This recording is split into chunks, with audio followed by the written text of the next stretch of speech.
So anyhow, what I'm going to talk about a little bit today is body language and the social engineer. If any of you don't follow my work, then you'll know. If you do after this, you go to social-engineer.org. You know, this is one of my big hobbies, my first loves, is body language and facial expressions. And a lot of people ask, well, why is this important for social engineers to know? We're going to get into that. But first, let me just define how I define social engineering. Because a lot of times when you search for it on the web, you know what you get back is definitions that say something like the malicious use, or they always have the word malicious in there. And I don't personally feel that social engineering is always malicious. I think that a lot of times it's not malicious, that you use the same principles of influence, rapport building, communication styling, elicitation when you're talking to your spouse, your kids, your boss, your priest, your clergy, most of you, your therapist. You know, all those things, you use these same exact principles of influence, and they work the same exact way as the bad guys. Anyone here ever hear of Victor Lustig? Victor Lustig, right? He's a guy who sold the Brooklyn Bridge like 8 times. He sold the Eiffel Tower a couple times. How did he do it? Well, he convinced people that it was in their best interest to buy shares in this metal because they were going to scrap it. And then they bought the shares, fell for it, and ended up getting duped. The guy finally gets arrested.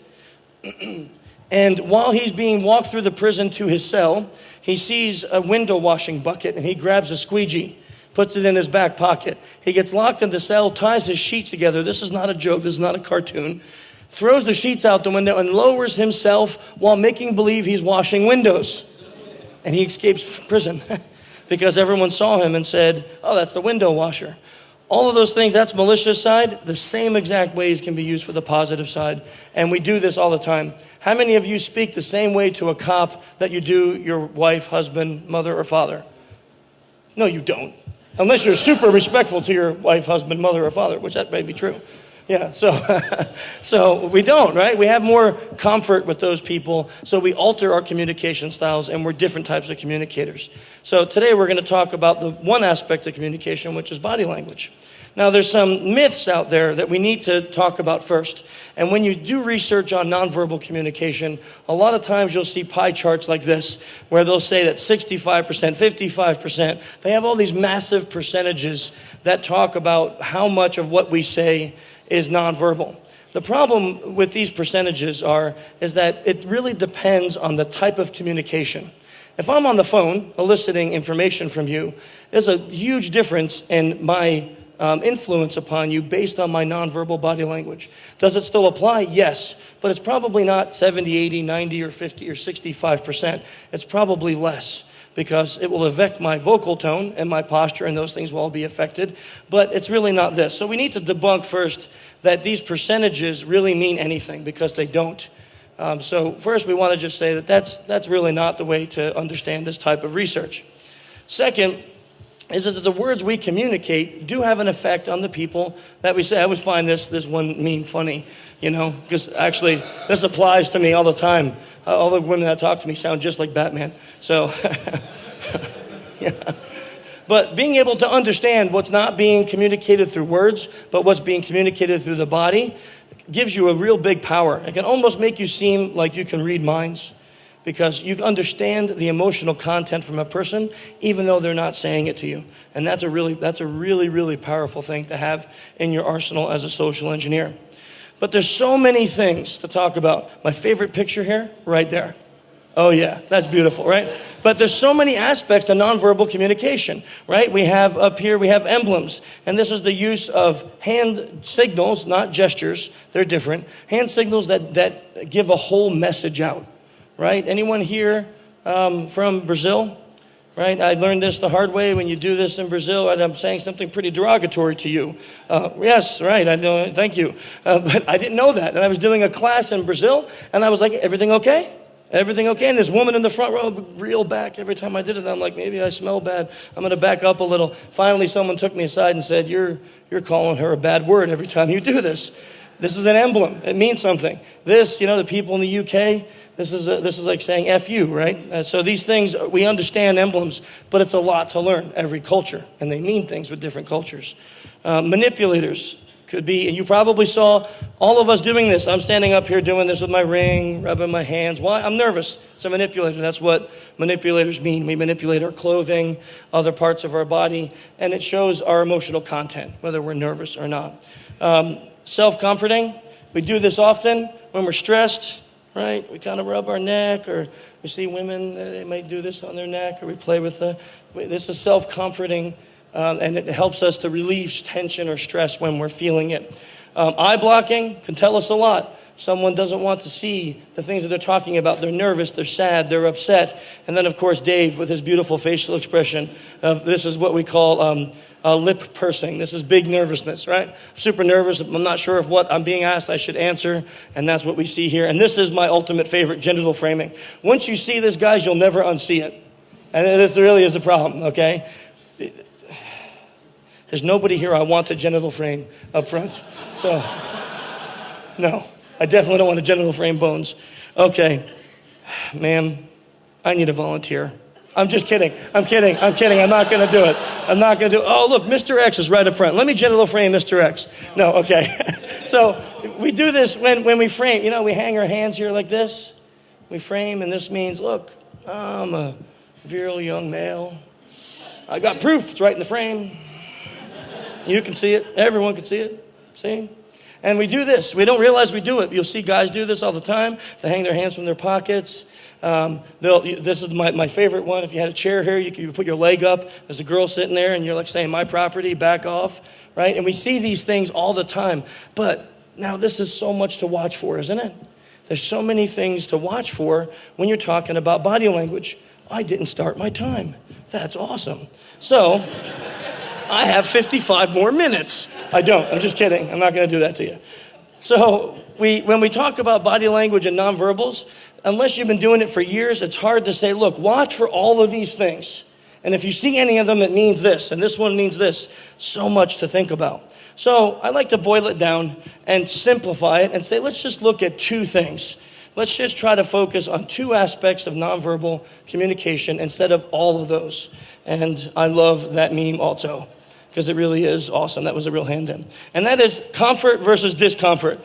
I saw this in real life, and I can tell you right now that was great discomfort. That was zero chaos. Hugging Dave on stage. Well, doing more than hugging, okay? And comfort. We want to notice comfort versus discomfort. Why? Why do we want to notice those things? Who can tell me?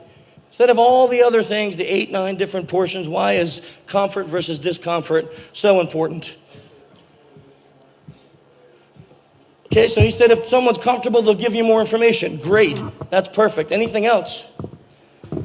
Empathy. Okay, if we notice comfort versus discomfort, we can build empathy. Anyone else? Honesty? Tell me more. Someone is very comfortable and they're not showing any signs of agitation at all. You know, they're likely being honest and telling a lie. Oh, I like this. Okay, we're going to get into that a little bit. Sir, all the way in the back. Or right there, too. It can give you a frame for the actual body language. For example, if they're discomfort and it's cold in the room, they might be crossing their arms, and that's a key indication that I like that. It could be an environmental thing and not their frame of mind. Yes, I like this. So we talk about baselines when we talk about body language, because their old 1990s sales trainers used to teach that if you stood like this, that means you were closed off to what I'm saying. This guy's been sitting here like that the whole time, and yet he's interested in what I'm saying. Does that mean he's closed off? No, it doesn't mean that. It could mean that's the way it's comfortable for. How many of us stand like this because it's comfortable? Right? Look at all the hands. How many of us stand like this when we're cold? Right? We do it. We do this. It doesn't mean that we're shut off to what's being said. So it could be environmental. And seeing a baseline change, seeing someone go from sitting like that to all of a sudden doing this, might tell us this guy just got uncomfortable. Was it my questioning? Was it my posture? Was it my body language? All these things that could be analyzed. So just noticing comfort versus discomfort can do a lot for us in helping us to understand what the emotional content of the subject that we're dealing with is. And notice, guys, I'm saying the word subject now, not target. Someone asked me to use the word subject. It sounds less malicious.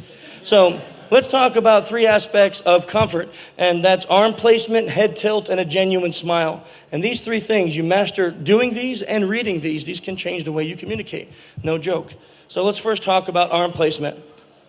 Okay, all of these things, and this is what I found truly amazing when you look at research into this, is all of these things, and you look at this from infancy, babies who aren't taught anything, they just do this naturally. When they are feeling comfortable, they make themselves bigger. They make their arms wider. They go over their head. When you're feeling confident, your arms go up. Why? Why do you think that is? What is confidence? Why do your arms go up when you feel confident? What are you exposing? Everything. So if you're feeling confident, you're feeling comfortable, you're feeling trusting, it's okay to expose everything. When we're not feeling comfortable, we make ourselves smaller, right? And we'll talk about that in a minute. So from infancy, when we feel this way, when we're feeling comfortable, we're feeling happy, we make ourselves bigger. Look at Steve in the back. He's got his, no, Steve, you should have kept it. His arms were up just like that. He's got his video going, he's comfortable with it, everything's running smooth, and his arms are above his head. It's a high confidence pose, and it's a really nice thing to see. So when we see this in someone, and there could be different versions of this. I'm going to have a hard time doing this with a mic, but we see people do this. It's called steepling. You see this often? We call this steepling. This is another version of this. High confidence. When people do this, they are feeling comfortable and confident with what they're saying. So you'll see, yes, and you'll see people raise that steeple when they're maybe under attack, but they're very confident about what they're doing. They raise the steeple really high. Like, look, I'm telling you, I'm really confident. So we'll see those kinds of things all the time. Arm placement is a very good indicator of comfort. Also, if you see someone with open ventral displays, means that the sides that are open on our wrists, the inside, they're exposed. This means comfort and trust. Someone who was awesome at this was Bill Clinton. Bill Clinton, when he was running for president, all of his speeches would be open ventral displays with his arms out. This is inviting, isn't it? In this country, when we invite people to do something, we say, come here. Right? We do this. When we command people, we do this. So when you invite people, they feel warm and open to you. And it was really interesting. The only time President Clinton turned this was when he got caught with Monica, right? I did not have sexual relations with that woman. And all of a sudden, it was not this. Right? That was a horrible Bill Clinton, by the way. I'm losing my voice. It was like the Godfather Clinton. I'll make you an offer you can't refuse. Anyhow, so we look at arm position as a comfort versus discomfort. And it really can help. You're not focusing on the whole body. You're looking for one thing, and baseline changes. Oh, I love this one. Let's look at head tilt. Not that, okay? That is not the right kind of head tilt, no. Ladies, don't do that. We get scared, okay? We get real scared. Don't look at us that way. And guys, don't look at girls that way. It's even creepier, okay? Peter, don't do it. Okay, so what I mean by positive head tilt is this. Again, why is head tilt so powerful? Who can tell me? Very good. He said it exposes the ventral part of our neck. And this is biology. We say, look, I trust you. I trust you enough to expose this part of my neck, and this could have been the death blow. But I trust you to do it, right? And we see the head tilt. Now, you got to balance it. You got to balance it, right, guys? You can't be like, hey, trust me. Look, I have everything open and ventral, and I'm genital framing. You can't do that, right? You're going to look like a freak of nature, so... You gotta balance all of that with your body language and your style. I'm a bigger guy, so I gotta be cautious with how much head tilting I do because I look a little psychotic. But I thought this was an excellent, because usually you see a lot of pictures when you look on the internet about this with women doing it. But I love this picture of Hugh Jackman because it's like a great example of masculinity with a proper head tilt. And he looks really trusting, and he looks like someone that you would really trust to get to know. And this one is excellent too. And this one too with a genuine smile, which we'll talk about next. A head tilt, I'm sorry?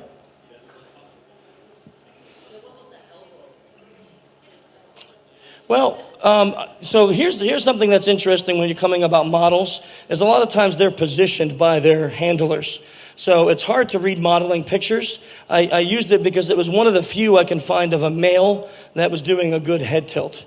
With a smile, with somewhat of a smile, something of a happy face. Most of the times, you don't really see that in men because they're always trying to look so masculine and confident. I'm going to steeple and tell you I'm a man. So, we don't really see this too much in males. So when I found this picture, I use it for that. But if this was a natural pose, like if he was at the Emmys and they had a shot of him in the audience and he was sitting like this, I probably would read it much different, more closed off. right? With the backside of his arm facing the knee up. I would probably face it that way. But since this is probably a pose he was put in, I'm not gonna go that far.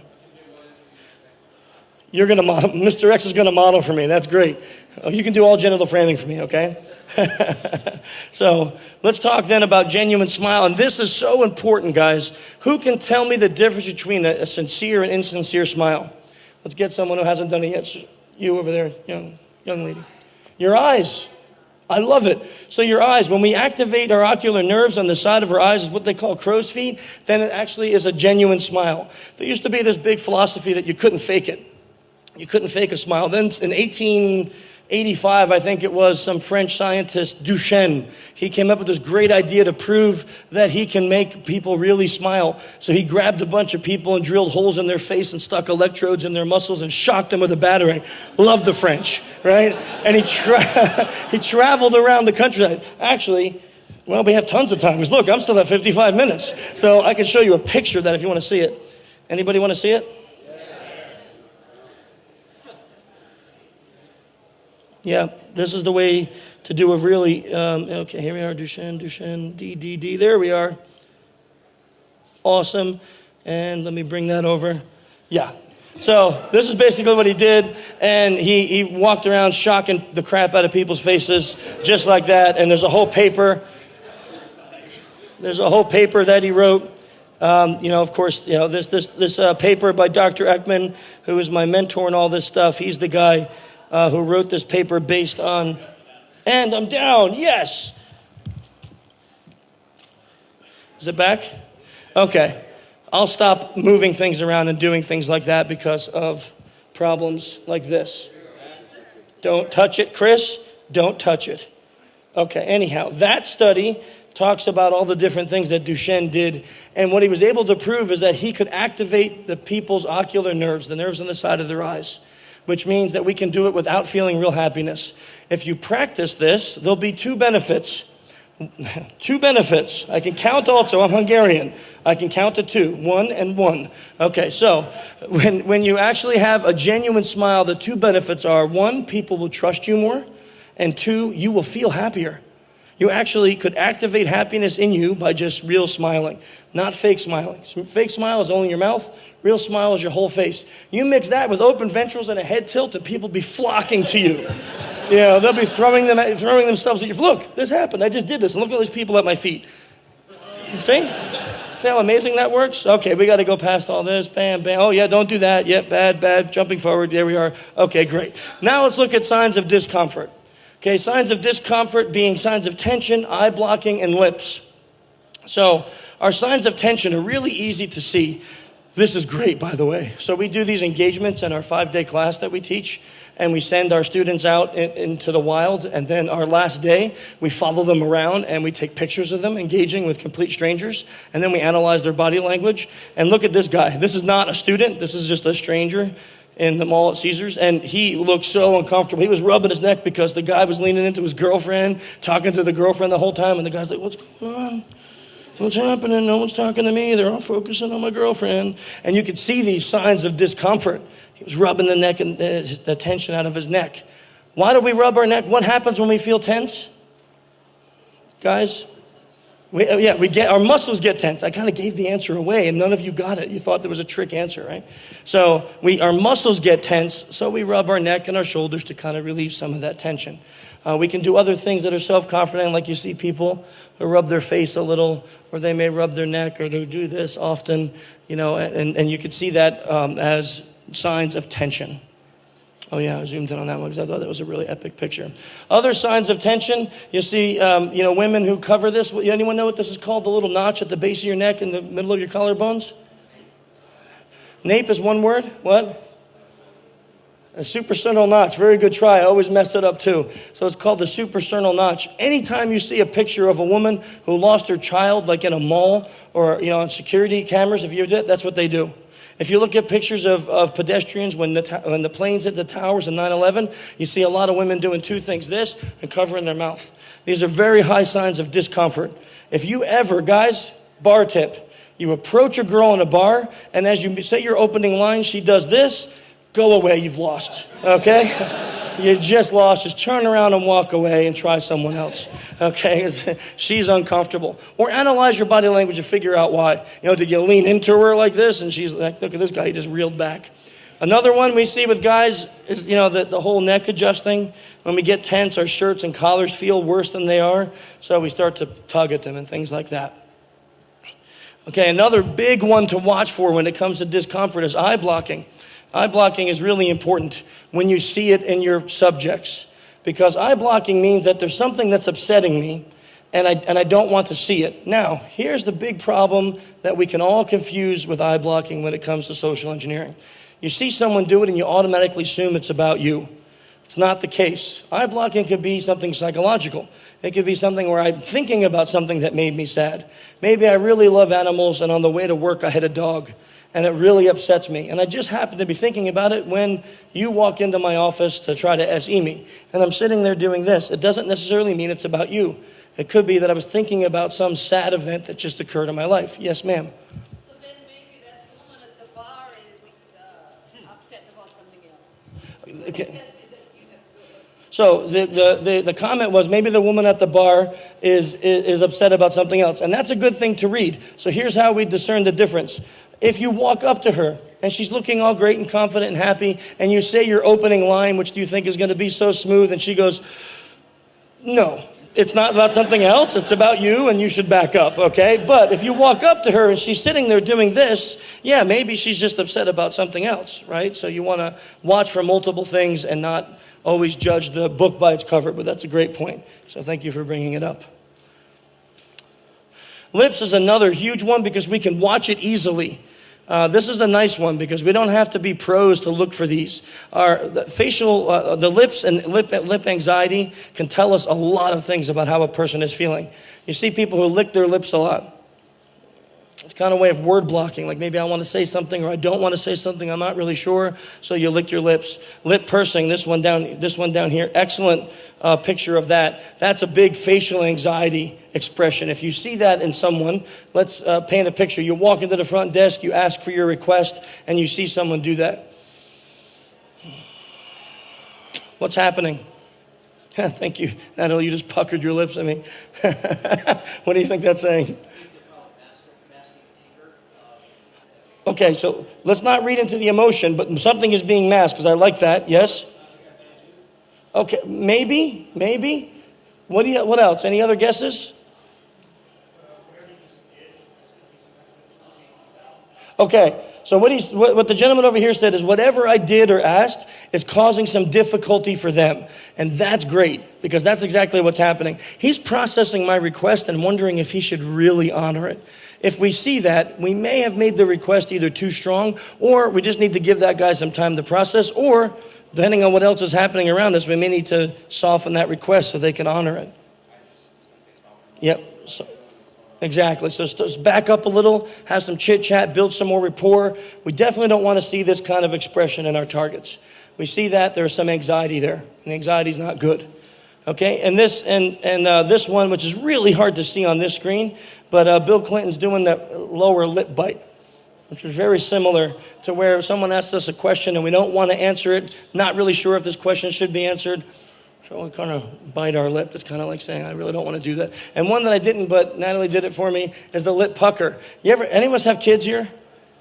Catch a kid in a lie, right? There's cookie crumbs all over the floor and you told them not to eat a cookie. And you say, why'd you eat the cookie? What do they do? Right? Yeah, and that's lip. I have something I really don't want to tell you. Okay? When we see that in people, that indicates that maybe our request is something that they don't want to honor. So again, back up, soften, build more rapport, and come back in for the request another time. Learning to recognize these signs can help you with these things. It can tell you a person's true intent, and that's really important. So forget about being a social engineer for 1 second. From your end, when people make requests of you, you can learn what their true intent is by being able to read their nonverbal body language. And that's a really big, powerful thing. Second is you can learn what's not being said. So you're walking through the hallway and you see Joe and you don't really like Joe, or you think Joe doesn't like you or not, and you greet each other and he goes, hey, Chris, happy to see me or no? No, he's not happy to see me. Insincere smile. So we need to, definitely take a look at that type of body language. And also in the SE arena, if you're doing a good job, then you should never see signs of discomfort, unless your pretext is to cause the signs of discomfort. But most of the time, if you're trying to build rapport and make people comfortable and feeling better for having met you, then you should see no signs of discomfort, and you should see all the genuine smiles and the head tilts, and everyone should be happy to see you and letting you into their server rooms. Who can tell me, what's this expression over here on your left? Fear. Excellent. On the right, surprise. These two expressions often get confused because they both have the raised eyes, wide open eyes, and they both have mouth gestures that could be similar. These are extreme, but many times fear and surprise get confused. And it's really important to not confuse those two. Because when we see surprise in a subject, that a surprise is a gateway emotion. And surprise can be good, right? If you walked in this room and all these people yelled surprise and it was your anniversary, birthday, or whatever, you'd be happy. But if someone jumped out and said surprise and then stabbed you, you're not going to be happy, right? So, the surprise can lead to different emotions. You would still feel surprised in both of those scenarios, but the ending emotion would be way different, whether it was anger, sadness, or happiness. So we want to make sure we understand this. Where fear, generally, okay, now unless we're talking like thrill rides and stuff, fear can generally in a social engineering engagement will lead to sadness or anger afterward. So we want to avoid the fear in our targets and surprise. How about this one? This one is what? Contempt. Excellent. And this one is a very subtle attempt at a smile. These often get confused. Believe it or not, contempt and happiness get confused because of the smirk on the face. And it's very fast. And I'll tell you a little story. If anyone bought my first book, and if you have it, you should check on page 111. And if it has a picture of Simon Cowell, you should keep that and never get rid of it, because there's only 3,000 of them in the world. Because I put a picture of him in my first book, and I didn't know you had to ask permission because I'm not an author. And somehow, after 3,000 books, he found out, and I got a letter from his lawyers, and they said, take it out or you're getting sued. So I had to take his picture out, and they took all the books down. There's only 3,000 of them in the world, so if you have one, save it, because now I'm using him in the speech. See that, Simon? You're up there.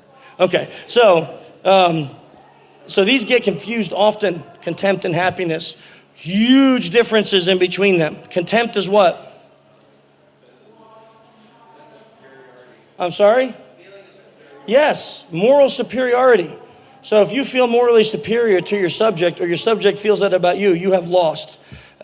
Actually, there was a study done recently by Dr. Ekman, and he states that if you feel contempt in your marriage is doomed to fail. It's one emotion that you can't fix. You get angry at your wife or your husband, don't you? That happens. You could be sad, you could be afraid, you could be surprised, you could be happy. But if you feel contempt, it's over. Because you can't feel morally superior to someone and love them. Those two things don't match. I'm sorry? Yes, it is. To a marriage or a relationship, it could be like the 4 horsemen of the apocalypse. Very powerful emotion. I never, ever want to see it on a social engineering engagement. Okay, I got some video clips. I want you to see if you could pick out the emotion going on here. How much time do I have? Let's see. I have 55 minutes. You guys all rock. Oh, good. I got 20 minutes. Okay, so let's go through a few of these video clips.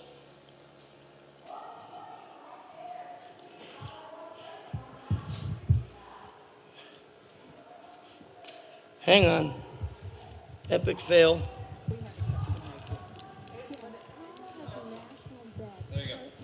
Okay.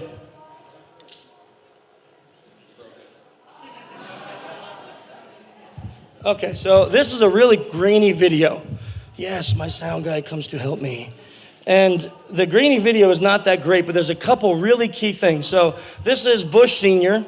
in a debate with Clinton. And there's a couple really great things that occur right off the top here that could tell us a lot about what's occurring here emotionally. Okay, and this can also explain why Clinton won this debate. Hang on, how come I have no sound? Sound guy, please fix me, sound man.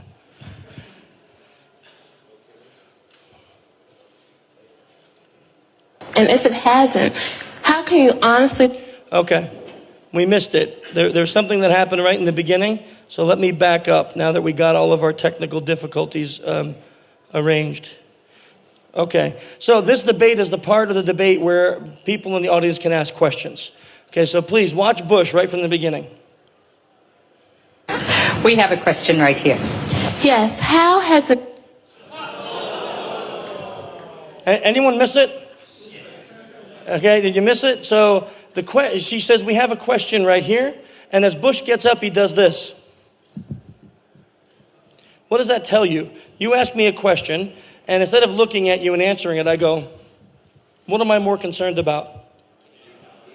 That's right. I'm more concerned about what time it is, not you. Really bad idea for the President of the United States, right? With his constituents. Not a good play. Not a good play. Okay, it doesn't get much better. National debt personally affected each of your lives? And if it hasn't, how can you honestly find a cure for the economic problems of the common people if you have no experience in what's ailing them? Well, I think the national debt affects everybody. Obviously, it has a lot to do with interest rates. It has... She's saying you On personally. a personal basis, how has it affected you? Has it affected you personally? Well, I'm sure it has. I love my grandchildren. I want to think How? think that they're going to be able to afford an education. I think that that's an important part of being a parent. Maybe I won't get it wrong. Are you suggesting that if somebody has means, that the national debt doesn't affect them? Oh, what I'm saying... I'm not sure I get it. Help me with the question, and I'll try to answer it. I've had friends that have been laid off from jobs. Yeah. I know people who cannot afford to pay the mortgage on their homes, their car payment. I have personal problems with the national debt.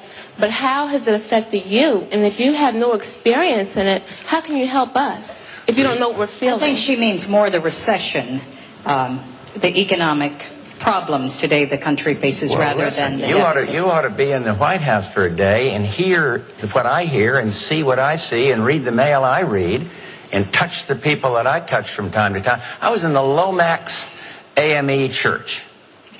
It's a black church just outside of Washington, D.C. Oh, boy. There's just a whole mess of wrong going on here, right? So, first of all, what's his body language telling you? Okay, self-protecting, something else. What are we seeing? Yeah, closed hand. He's not nervous, right? This is called manipulators. So we get nervous. And it's right that he's nervous, not understanding the question. He's answering it wrong. And what does nervousness generally lead to, do you think, in this kind of a situation? I'm sorry, someone said it. Who said it? Over here. You? Yes, being defensive.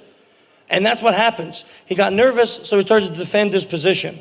Now, let's just see where he's at in this, because you really got to see how Clinton opens this up. And I read in the bulletin about teenage pregnancies, about the difficulty that families are having to make ends meet. I talked to parents. I mean, you got to care. Everybody cares if people aren't doing well. But I don't think it's fair to say you haven't had cancer, therefore you don't know what it's like. I don't think it's fair to say, whatever it is, if you haven't been hit by it personally, but everybody's affected by the debt because of the tremendous interest that goes into paying on that debt. Everything's more expensive. Everything comes out of your pocket and my pocket. So it's that. But I think in terms of the recession, of course you feel it when you're president of the United States. And that's why I'm trying to do something about it by stimulating the export, investing more, better education system. Okay, now, watch Clinton. As soon as he starts... Who's clapping at that? Bush lover. Okay, so let's watch Clinton as soon as he starts. Okay, as soon as he starts, because he just dominates this portion. Glad to clarify. Tell me how it's affected you again. And what's the first thing he does? Yeah, so he walks towards her, and it's a real personal thing, right? I'm really interested in you. right? And it's a real personal thing. And he doesn't tower over the person like I am, this poor guy who just backed up because I'm getting closer and closer to him. But he walks towards her, okay? His hands are low. He's not manipulating. Watch what he does next. You know people who lost their jobs yeah. and lost their homes? Uh-huh. Well, I've been governor of a small state for 12 years. Oh, I love it. You see the open ventrals? Does this. He opens his hands, and then he starts. I'm not going to let you watch. I'm not going to make you watch the whole thing, because we'll talk about more. But he starts to talk about his own personal experiences and the people in his life who have lost their homes due to the economy, and then proceeds to blame it on the administration, and then totally wipes the floor and wins, right? But what does he do? It's not his argument only. His nonverbals had a lot to do with it. He was so warm and open and non-defensive. Really, really powerful display of that there.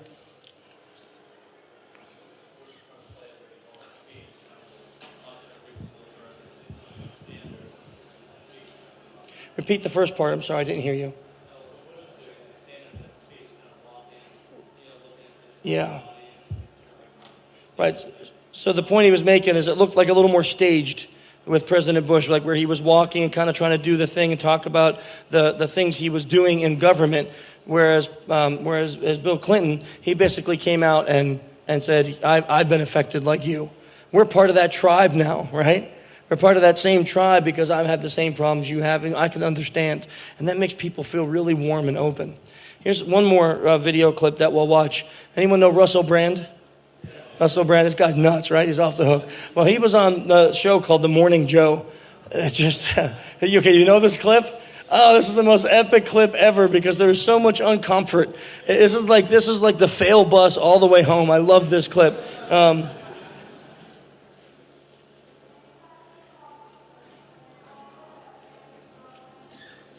All right, joining us now, he's a really big deal. He's a big deal. I know. I'm told this. I'm not very pop culture. I'm sorry. Comedian, movie. It's what? Oh, it just takes a second? Star, author, and host of the show Brand X, Russell Brand. This summer, he's embarking on his first ever worldwide comedy tour, The Messiah Complex. Katty Kay and Brian Chapman are here as well. Some great stuff right up front, right? So he comes on, he's really confident, wouldn't you say? He's sitting up straight, his chest is out, his arms are big. He's feeling pretty good. Hey, I'm on the morning news. This is a pretty good spot for me. And nothing wrong with that. He feels good, okay? Oh, and he already told Brian that he might want to disrobe. I'm just saying. I just thought maybe I could loosen up a little, show a little more chest hair, and he said maybe I should do a little more. I only think Russell can do that. You look fantastic. That is a very kind compliment. You also look beautiful. Brian, you are free to wear whatever you want. This is one of your freedoms that is afforded to you. I appreciate that. Uh-oh. Silver boots? The boots are I want to see them. Come on. Put them on the table. Kinky boots time. Wow. There are some boots. Those are nice. Yeah, put your feet up, relax. I wouldn't do that. I don't want to disrespect your program. Okay, no. You did ask to see No, I the did, boots. and I You're liked a fellow Englishwoman, so and I felt obliged. We've talked about kinky boots recently. So yes, it's a fantastic show. You have to go. Okay, Russell. Ooh, sorry about that. That's all right. You just disrespected the table. Giant Jenga. It's like your desk is a puzzle. It is. I'm sorry about that. What is the solution? I think we could try to pull it back in. So, there you go, love. Be careful because that's a low-cut dress. Oh, sorry. Okay. Okay, what happened? Right, he points out her low-cut dress, and she right away, oh, that was uncomfortable. Okay, so we see that discomfort sign. I'm only flesh and blood. I've got instincts. Oh, okay. Okay, starts seeing manipulators. Right now, she's fixing her hair. Okay, and just called out like her boobs on public television, and it's like uneditable because it's live, right, and captured by the internet. Well, tell me what you need to know. I'm just going to have a drink here. Katty Kay, question. Messiah Complex, that's the name of your tour? Yes. Do you have one? No. It's a mental illness. Right. And you don't have that either? I hope that I'm here as a fully qualified professional gentleman. None of us are. Free from mental illness. Free from it. None of you. This is a hotbed of neurosis and psychosis. Yes. Oh, my word, I'm grateful to be here. Yeah. But Joe's not here, so there are no messiahs. That's true. Although we actually bring more mental illness to the table than we admit, at least on this side here, for sure. On this side. So tell me about the tour. You're starting in Abu Dhabi. Did you see his expression? It was like, what the heck? Like, what am I here to discuss, right? I mean, you saw that, right, clear? And now she's trying to regain, but do you look at her hand position, her facial expressions. It just gets better, guys. Like, really, this gets so good. Abby? Is that where it began? Yeah, it's in a lot of Middle Eastern nations and South Africa and all across Europe, and of course in your wonderful country and in our country. I'm very, it's a really good tour. I'm talking about Malcolm X, Che Guevara, Gandhi, and Jesus Christ, and how these figures are significant culturally, and how icons are appropriated and used to designate consciousness and meaning, particularly posthumously. And what brings all those people together? They're all people that died for a cause. They're all people. Okay, you see her? You see the blonde host? She's doing a lot of self-comforting right now. She's still a little uncomfortable with him, okay? People whose icons are used to designate meaning, perhaps not in the manner in which they intended. I kind of like that. That sounds dead serious. Yeah, it's funny when you do it as a joke. I don't take it seriously. I just want to do it on stage. Can't we get 30 seconds now? Well, not really, love. I mean, Gandhi, this is go. how it works. Gandhi, go. Gandhi, go. I hope that's not your message to Gandhi and the people of India. No, it's funny though, because I travel a lot. And all these people are at work, are they? Yeah, they're working. They're just at work. Well, no. Work more quietly. They're Facebooking, actually. What are they doing? Facebooking. They're Facebooking? Yeah. Shopping. I bet they can't look at pornography. I bet it's blocked on their websites, huh? Oh, I don't know. They look pretty focused.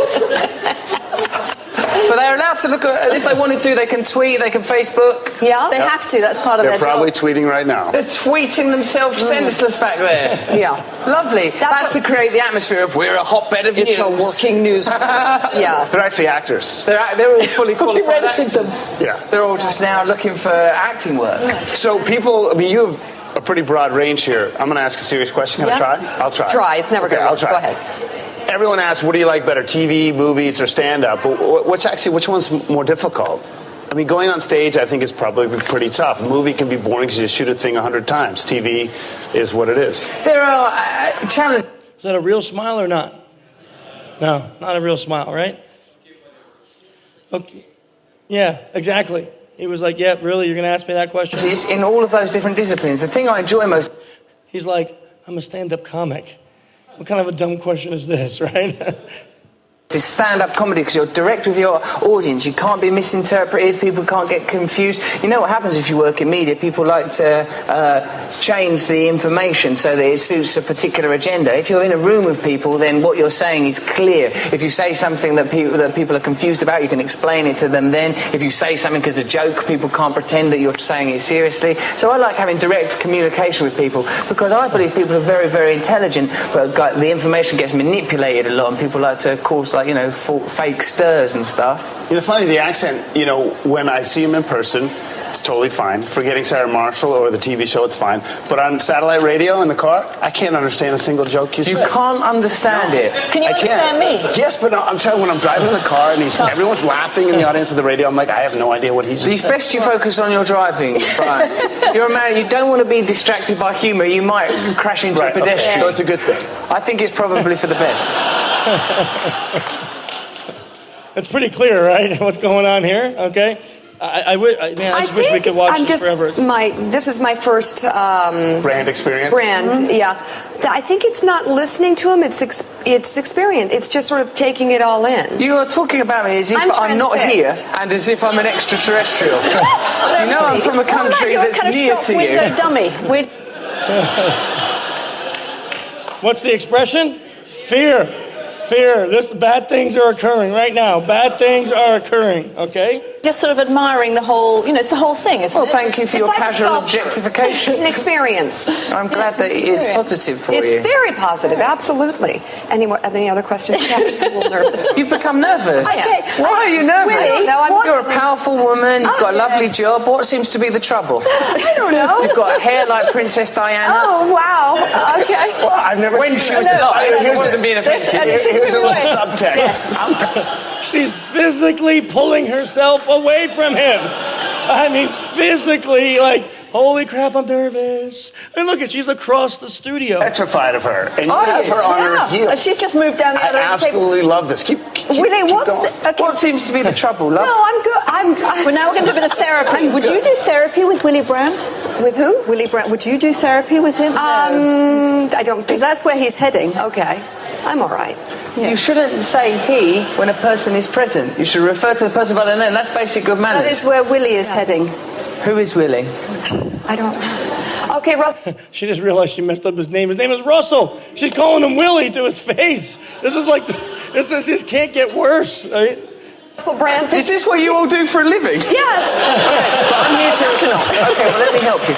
I'm here to promote a tour called Messiah Complex. It's here for the people of America. I want the people of America to come and see me do stand-up. Go to russellbrand.tv where you can purchase tickets to see me. These people, I'm sure, are typically very, very good at their job.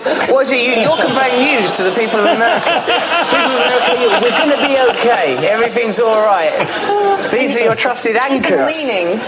Is that a news link? Is your papers? I'll shuffle them for you. Shuffle. Look. Give us that. That's good. Pen. You need a pen. Okay, coming up later. Thank you very much, Kat. Okay, we're going to be talking about the situation with Edward Snowden. This whistleblower, is it good what he's done for America, or are our secrets being jeopardised by his intentions? We're going to be talking about that. Also, Bradley Manning. Is Bradley Manning an American hero, or is he compromising the safety of American troops? We care about your views here on Morning Joe. We'll be talking about those later. Here with me are Brian and Kat. Brian, nice time. What do you think about Edward Snowden? What do you think about the situation with Snowden? Have you got anything to hide? Should we be concerned about the revelations that are occurring? I don't know what's wrong with you. I understand everything he said. No, it's because you're looking at him. When you don't see him and you don't see the lips. I understand the whole thing. Stop saying he. I'm present. Russell. What's wrong with your manners? You're good. Be polite. I'm coming in tomorrow with a big necklace and I'm opening it. Look beyond the superficial. That's the problem with current affairs. You forget about what's important. You allow the agenda to be decided by superficial information. What am I saying? What am I talking about? Don't think about what I'm wearing. These things are redundant and superficial. Okay. Don't be distracted. What do you think that gesture means, the way you're touching that bottle? What does that indicate? What is that? What's the subtext of that? We gotta go to break. You need to lose that ring, Mika, because it don't mean nothing to you. She's grasping for the shaft. She's a shaft grasper. Russell, that was free, but it was worth the money. We'll buy tickets. That was Absolutely. great. We don't need to There's see just that. so much discomfort. I should have stopped it. There's so much discomfort in that video. It's just unbelievable. Complex. Steve, how much time am I at, according to it? Am I way over? I'm sorry? 49. I still got some time. Okay, good. I'm going to brush through this next part. Okay, so here's the big warning, because we could talk about that video. Literally, I could spend the rest of the night. You know, we can cancel everything. We can stay here till 11, and we can talk about just that video, because there was so much in it. From now on, you'll watch TV much differently, because you'll be noticing all these things, and you'll be like, well, that's a little strange, these people. But here's the huge warning. Just because you can see the what doesn't mean you know the why. Right? I could be sitting here and looking at someone's face and seeing that this, which he did not, but this guy looks angry, and it could be because his wife just next to him punched him in the kidney or something. Right? That may not be at me. Or you're not, are you, yeah. Oh, you're okay. You're married now. Okay? By the power invested me in Vegas, you are now married. Okay. So now, thank you. You may kiss the bride. No, just kidding. Don't do it. She may punch you for real. But I may not know. I may not know why he's feeling what he's feeling, just because I could see the what, right? And that's a big thing. So I could see anger. You could see sadness, fear, surprise. But don't assume that you know why. How do we connect the dots from the why to the what to the why? How do we connect those dots? Tell me, sir. Okay, good. So look for more.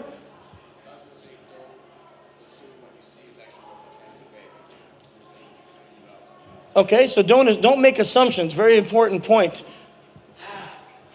Okay, now I want to pause here for a second. Sometimes it may not be our right to ask. So keep that in mind. Just because you have the power to see an emotion doesn't mean that I want to tell you what it is. I may be sad about something very personal, and I don't want you walking up and asking me why I'm sad, okay? Because it may not be your place to do that. So how do we ask without asking? Okay, get a baseline, look for a change. That's excellent. Anything else?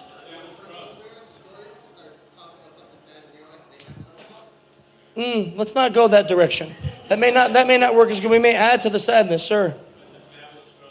Okay, establishing trust and rapport is a great way. They may feel open to it. You were going to say that? And other ways that we can do that is just by using elicitation. So you don't have to come out and say, hey, you look like you're sad. What's wrong? Right? You may not do that, but you could start using rapport, trust, elicitation skills to find out what's going on in their life. And people, when they feel rapport, will open those things up to you. And that's a really important way of doing that without just coming out and saying, look, I saw this emotion on your face. Tell me what it is. People may be like, whoa, back up. You know, what's all that about? So don't use, it's a common mistake. I made it. So I got some great mentoring from Dr. Ekman. As soon as I thought I knew I could read faces, boy, I was like a wizard. I was reading everybody left and right. I'm telling my wife what she feels, my kids what they feel, all this. Epic fail. Don't do that. It doesn't lead to anything good, okay? People don't want that level from you, right? They don't want that. Also, people may be feeling things for many different reasons at varying levels. So it may not be our place to ask. Do I have time for a story? Or should I go to Q&A? Story? You want a story? Okay, story. So I had a pen test, and the story ties into nonverbals. Our goal with this company was to compromise their network, and we were failing left and right at everything. We had one aspect left, which was an in-person impersonation attack. So our only goal was to get them to insert a USB into one of their computers. And we tried all the standard stuff, the stuff that doesn't seem to be working much anymore. You know, we take a USB key and label it wife pics, throw it in the bathroom, or in the lobby, or in the parking lot. No one's inserting it. They're all turning it into HR, like the most honest people on the whole planet, whole company of them too. I don't know how they did it, but we were trying everything under the sun. Phone elicitation to try to set up, mailing people things that wasn't working. So I figured, okay, we're going to go to the company and try this. So this was our goal. Get them to insert a USB key into their computer. It was against corporate policy, and they shouldn't have done it. So we had to come up with a story.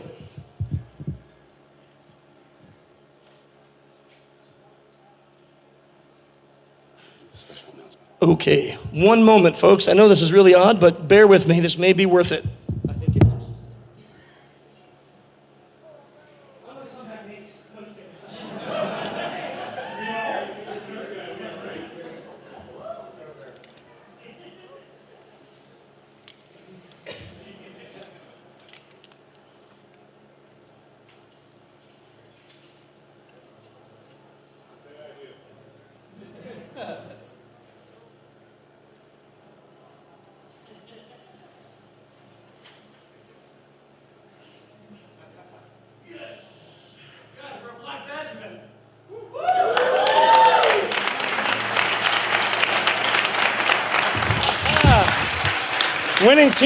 Winning team's going to get a black badge again this year. 5 years in a row. This is awesome, isn't it? Guys, this is great news.